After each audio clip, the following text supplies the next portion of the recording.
কত মজবুত ঈমান হলে প্রতিদিন রাত্রে কালিমা পড়ে ঘুমিয়ে যায়।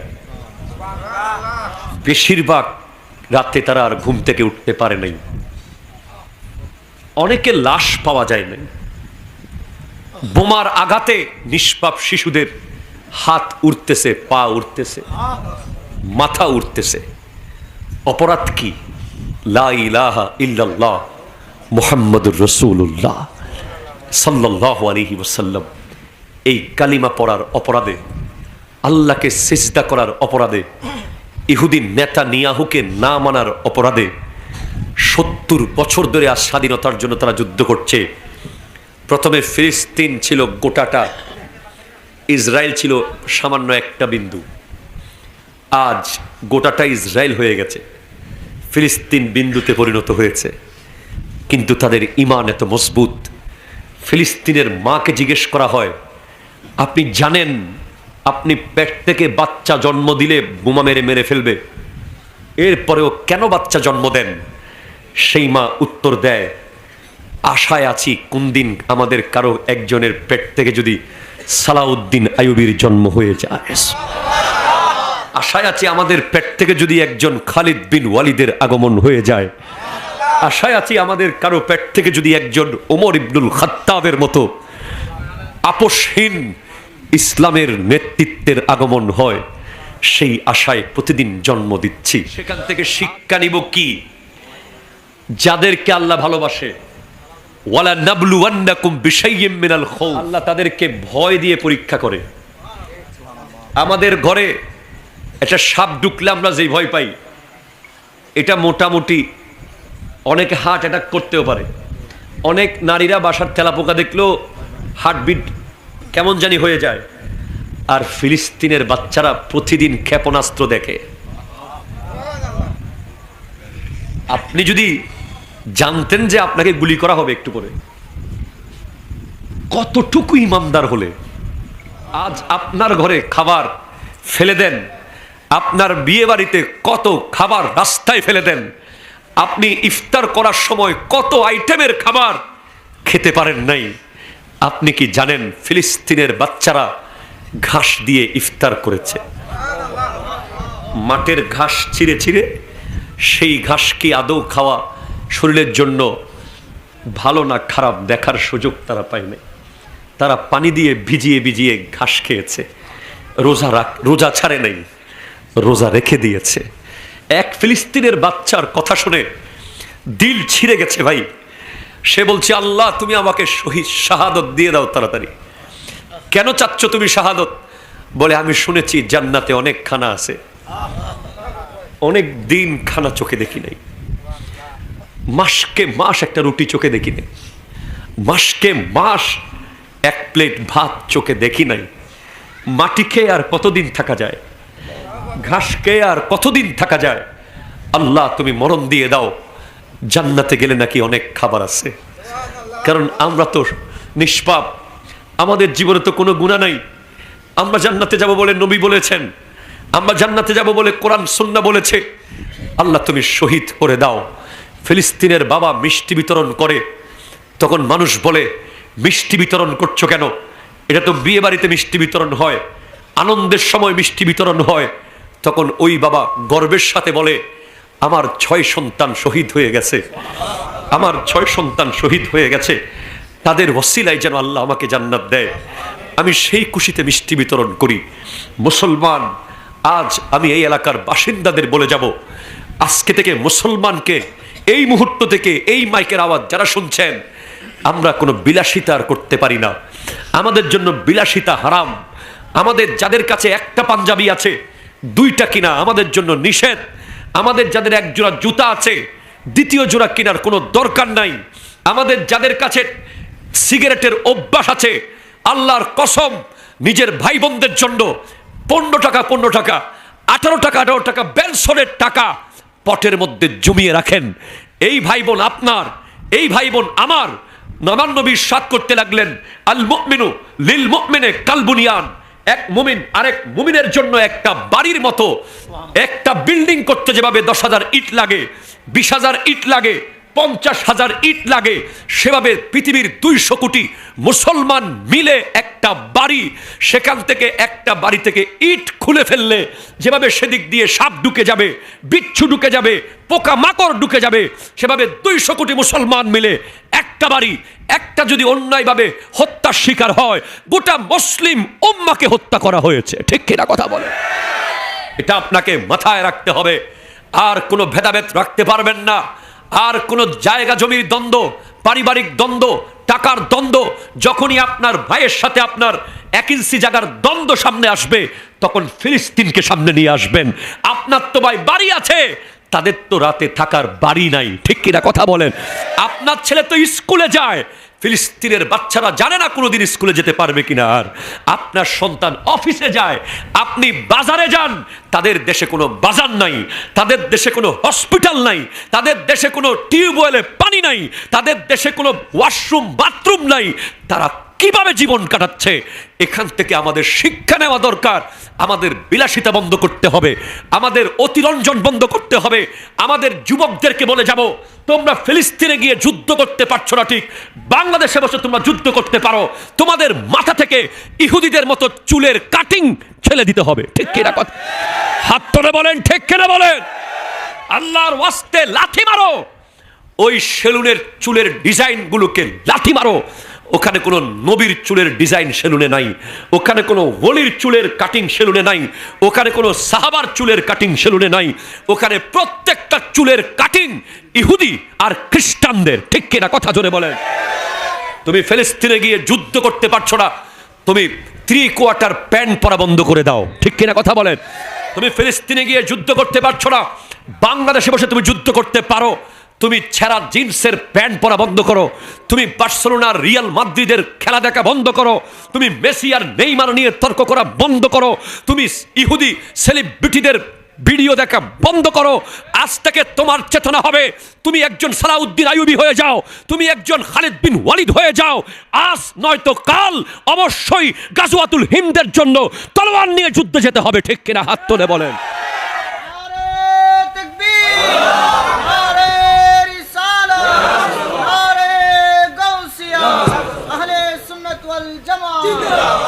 মনে রাখতে হবে, মুসলমান কোনোদিন রং তামাশা করার জন্য পৃথিবীতে আসে নাই। ঠিক কিনা কথা জোরে বলেন? ওয়ালা নাবলুওয়ান্নাকুম বিশাইয়্যিম মিনাল খাউফ ওয়াল জু। বর্তমানে পৃথিবীতে তাদের চেয়ে ক্ষুধার্ত আর কেউ নাই। ঠিক কিনা বলেন? ওয়া নাকসিম মিনাল আমওয়াল, তাদের সম্পদ সব শেষ।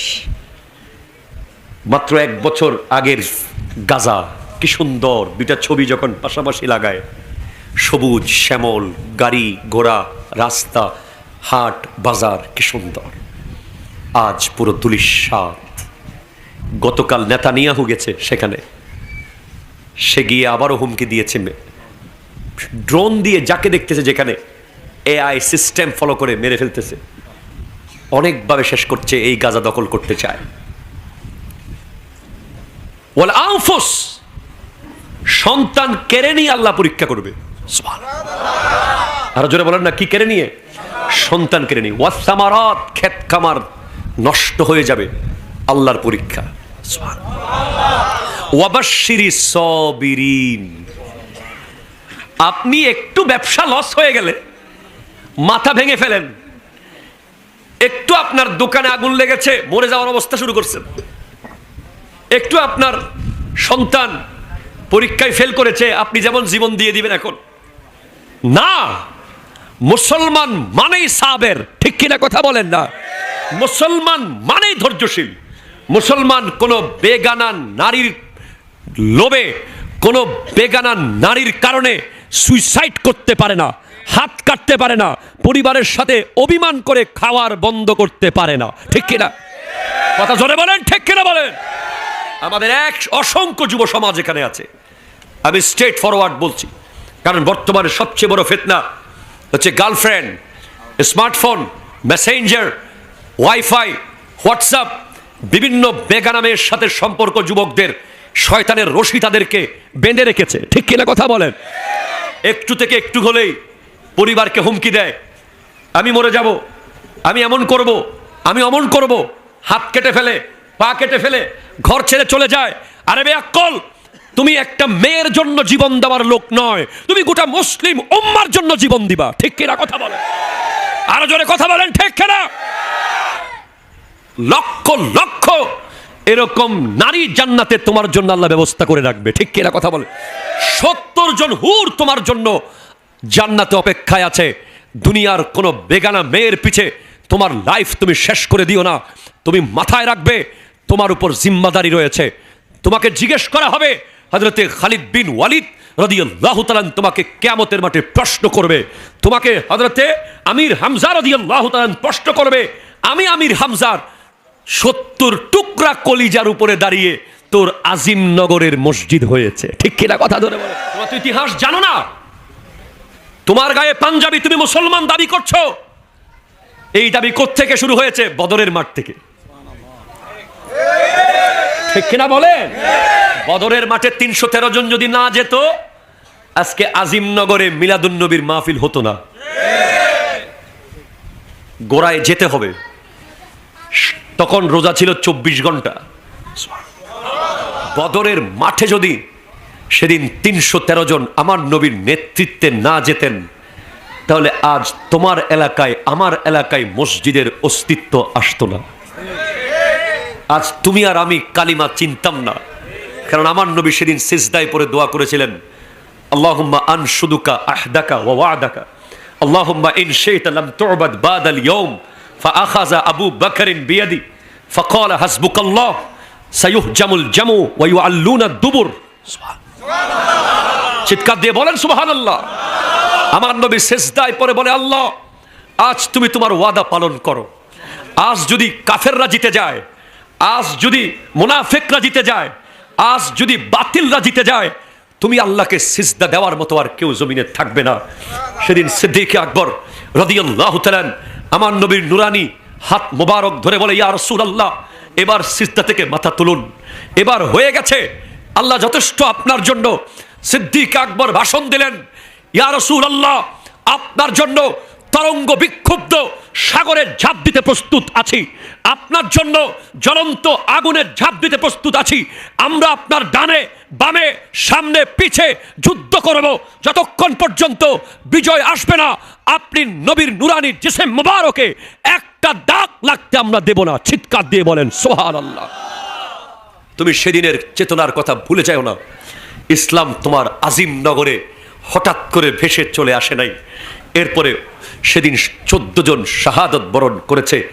আজ সেই 14 সাহাবীর শহীদের রক্তের উপরে মসজিদ দাঁড়িয়ে আছে, ইসলাম দাঁড়িয়ে আছে, ঈদুল ফিতর দাঁড়িয়ে আছে, ঈদুল আজহা দাঁড়িয়ে আছে, মাহে রমাদান দাঁড়িয়ে আছে, আমি দাঁড়িয়ে আছি, আপনি দাঁড়িয়ে আছেন।